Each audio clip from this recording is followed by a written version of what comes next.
OpenAI just added something to ChatGPT that most people have not noticed yet. You can now connect your bank accounts, credit cards, investment portfolios, and debt balances directly to ChatGPT, not to a budgeting app, not to a separate financial tool, to the same ChatGPT you use every day and then have a real conversation about all of it. Ask it what you spent last month. Ask it to find every subscription on your accounts.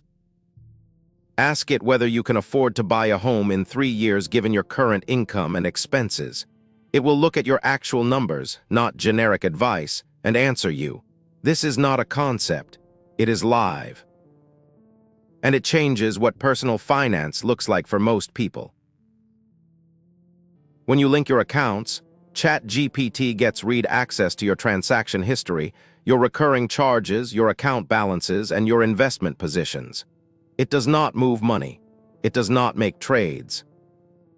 It reads, analyzes, and talks to you about what it sees. The connection works through financial data aggregators, the same infrastructure that powers apps like Mint or Copilot. The data flows to ChatGPT's context, and then the model reasons over it the same way it reasons over anything else you share with it. The difference is that the data is live, personalized, and specific to you. Previous budgeting tools could show you charts and categories. ChatGPT can explain what the charts mean, tell you what to do about them, and remember the context from one question to the next. That is a different kind of tool entirely.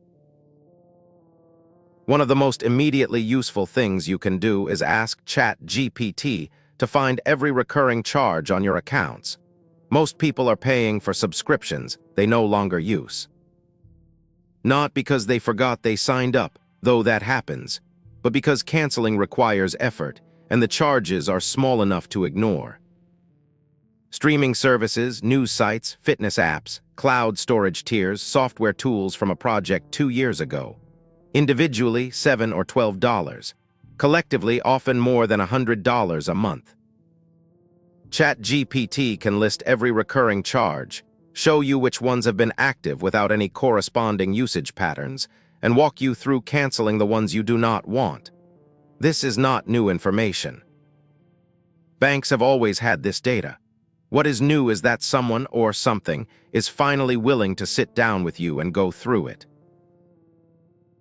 The more powerful use case is longer-term planning, and this is where the conversational format becomes genuinely different from anything that existed before. Say you want to buy a home in 3 years. You tell ChatGPT the target. It looks at your income deposits, your fixed expenses, your variable spending, your current savings rate, and any existing investments. It then tells you not whether it is theoretically possible, but whether it is possible for you specifically, based on what it can actually see. How much do you need to save per month to hit a down payment in 36 months?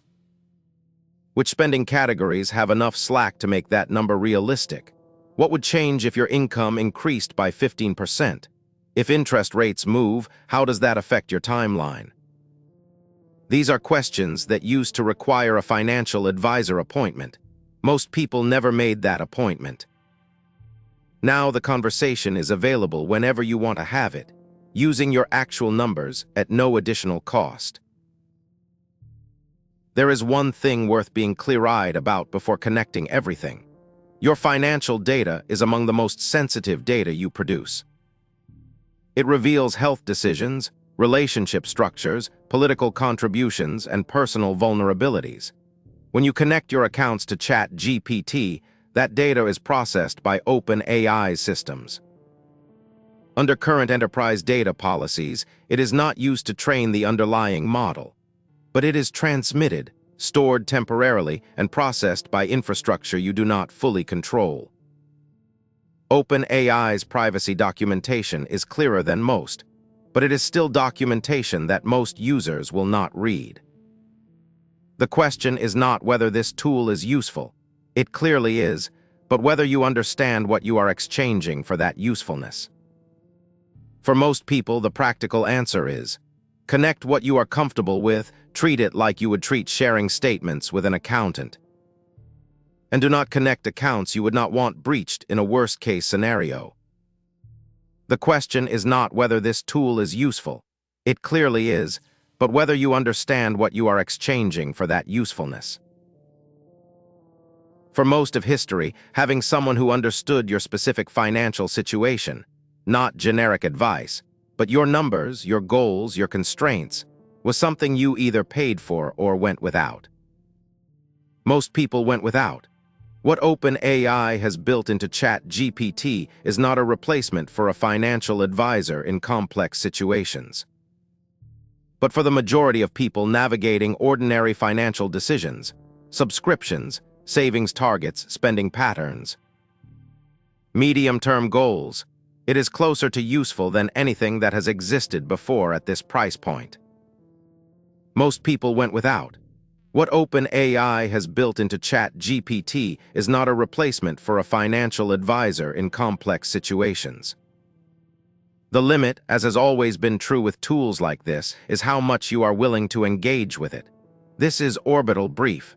If this gave you something to think about, subscribe. We cover the technology stories that actually matter every week. No hype, just depth.